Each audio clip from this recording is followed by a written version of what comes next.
Ladies and gentlemen, welcome to another edition of Incoming here on the Psychosin Project YouTube channel. I was going to say on Total Metal Radio, then that's the radio show. Anyway, today I've got something a little bit different for you. They're more of an indie rock band. They describe themselves as more of a drone band, but yeah, something a little bit different, but definitely something I was sent and I'm going to be checking out for you. It's a band called Birdpen, and this is a review of their upcoming new album, In the Company of Imaginary Friends, which I believe is out on Monday, so which will be the 18th of May if you're watching this any day later than this weekend. Anyway, who are Birdpen? Well, as always, let me tell you. Following on from the successful European tour in early 2014, Birdpen are straight back with a new album. In the Company of Imaginary Friends is Birdpen's third full studio album. It was written, recorded, produced and mixed by duo Dave Penn and Mike Bird. This album sees the writing concept of reaching out for freedom in an ever out of control spiralling world. The freedom of mountains and feeling alive. The tempting pendulum of escape through false substance. Voices in your head. The questioning of your own sanity, asking yourself, am I going mad? Finding your lifeline that gets you through it all, and the ultimate outcome of you get one life and then you're dead. Following the release, the band will be hitting the road again during autumn. Sorry, that was during autumn last year. I forgot to read that, but I'm reading the press release here, so you'll have to excuse me. The band's members currently consist of Dave Penn and Mike Bird, with Doom Brother musical friends Steve Smiley Barnard. I wonder if he actually does smile a lot. You have to wonder. Tim Slade, Mike Breach, and The Seagull, who I think might actually be Steven Seagal. Don't know. We'll have to ask the band. Anyway, on with the review. First track on the album is called Like a Mountain. Some of you may have already heard this as it has been posted on YouTube. Now this starts with a solo guitar playing a shimmering melody. The vocals then come in reminding me of Tom York from Radiohead. Piano then joins in for the chorus as the soft melody continues, playing in the background, adding a certain beauty to the song. Backing vocals sing along with the lead vocalist but in a higher note. Drums then join in at the 2:30 mark, adding another layer to the overall sound, along with the bass line being added. The vocals rejoin a minute later while the instruments start to increase in volume and the song gains intensity. We then reach the end where the song fades out. Up next is Somewhere. Now this starts with a keyboard playing another beautiful melody, sounding a tad discordant. Drums then come in playing a solid beat to help drive the song along. The vocals come in at the 1 minute mark with both vocalists singing at the same time. Guitars then take the centre stage to play the middle 8 and give a change to the song's melody before we go back to the main melody again. The song continues along with the odd break with guitar playing different melodies. There at the 3 minute mark we break down to just the vocals and occasional background guitar. We then return to the main driving melody. This is a great song to get lost in.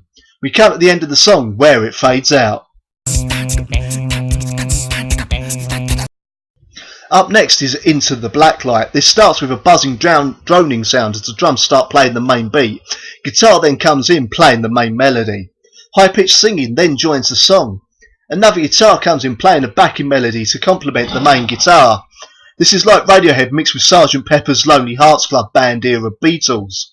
We then break down to the buzzing sound, making a melody backed up by drums, then bass sounds in the background, adding up in intensity until we get the guitars come back in with a droning style riff. The song keeps up in intensity while keeping its initial beauty, giving that sense of something wrong, and we head to the end where the song fades out. Next is Tctya. Absolutely no idea what that stands for, but anyway, this starts with a keyboard playing a faint melody, then drums come in with a fast beat. Vocals come in with a slight distortion effect on them, and guitar plays along with the vocal line. The other guitar starts to play a new melody just above the vocals. The drums start to play a different beat, taking the song into another melody, while still keeping the feeling of wrongness that the song is generating. The guitars then come back in while we keep the bass line from the start of the song. The song keeps building up and up in intensity while keeping the beauty of the melody and not getting too suffocatingly heavy or loud. There's an almost tribalistic feeling to the drumming on this song, and as we reach the finish the song breaks down to just the throbbing electric sound, and the song then ends on a shimmering guitar note. Up next is Lost It. This starts with a delay piano playing the melody. The vocals then join in with slight echo effects on them. Guitars then come in, adding to the ethereal feel of the song with occasional chords being played.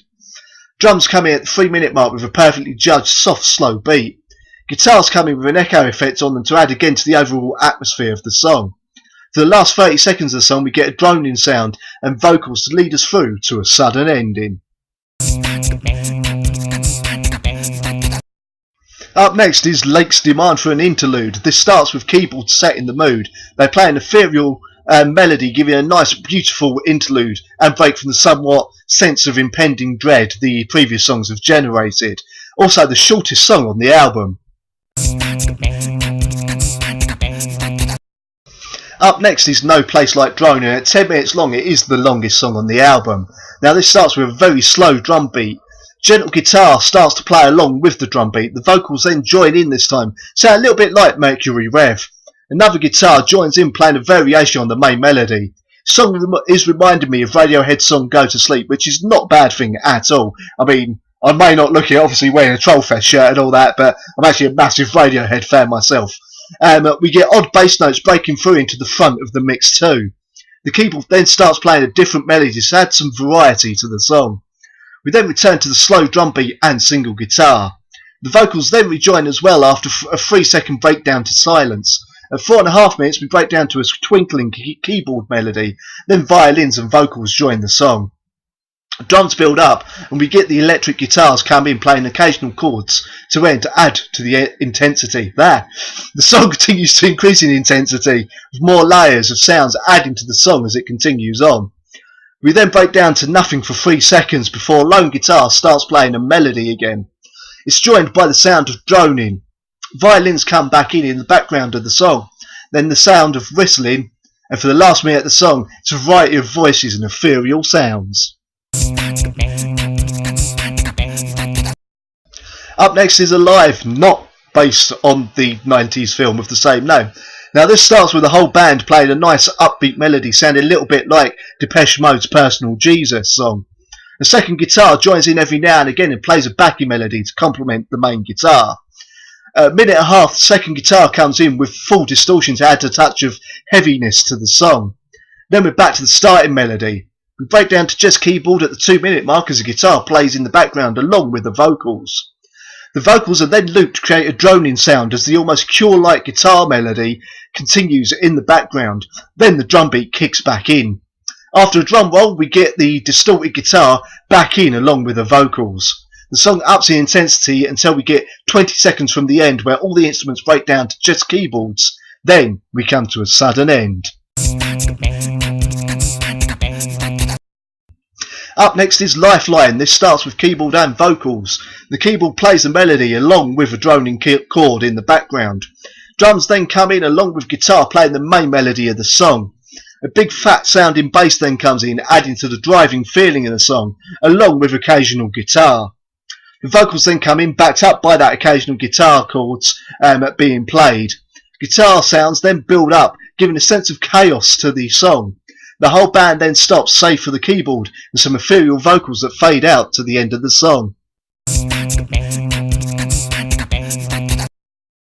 The penultimate track on the album is called The Cell Song. Now this starts with a keyboard fading in, playing a droning melody. The vocals then join in over the top, singing a slow melody.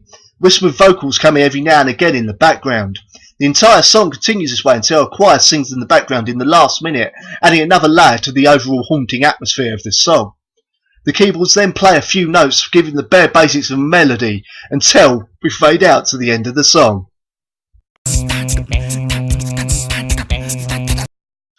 The final song on the album is called Equal Parts Hope and Dread, which is probably how a lot of you feel when watching these videos.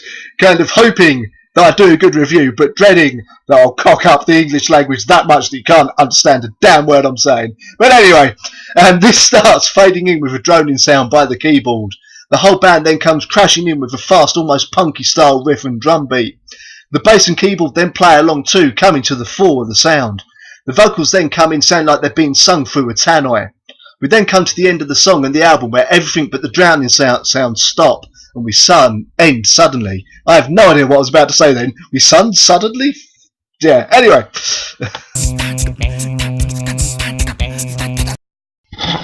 So, first of all, I'm going to say this is not a band to listen to if you're looking for something heavy.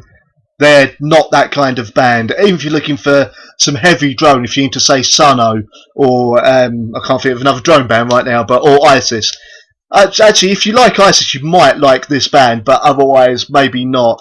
However, if you like Pink Floyd, if you like, say, the Beatles, or if you like Radiohead, maybe even if you like The Cure, or some of that softer but experimental stuff, I think you may like this band, because with a superb mix of Radiohead's etherealness, the psychedelic parts of the Beatles and Pink Floyd, and adding a touch of otherness that's all their own, Birdpen are superb and exciting new find.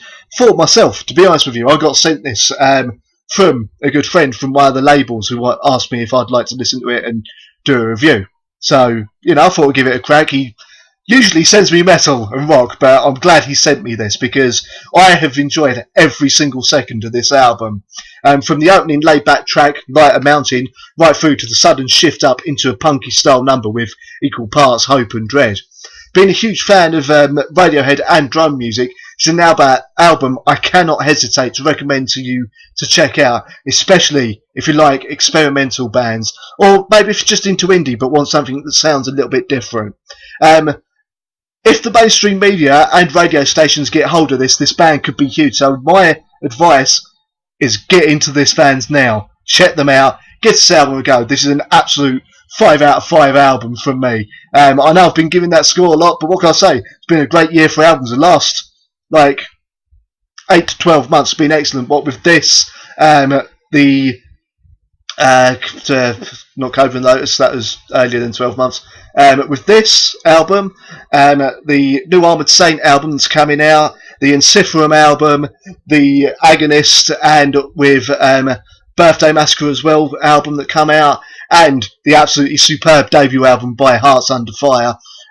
We have been really blessed to be getting all these fantastic albums. I'm hoping this continues and that bands like this, full of talent, and obviously unsigned bands like Hearts Under Fire, One Eyed Doll, Scarlet Riot, Oceans Aside, Minerva Falls, etc., finally get seen by record labels. Anyway, I've been Psychosin. I hope you've enjoyed this review. Feel free to donate to the channel and sort of help me to improve my recording situation. Just click on that link just there. Well, not click on it, obviously. Just put it in your browser, I should say, really. And I want to thank you for watching. Feel free to subscribe, and I'll see you next time.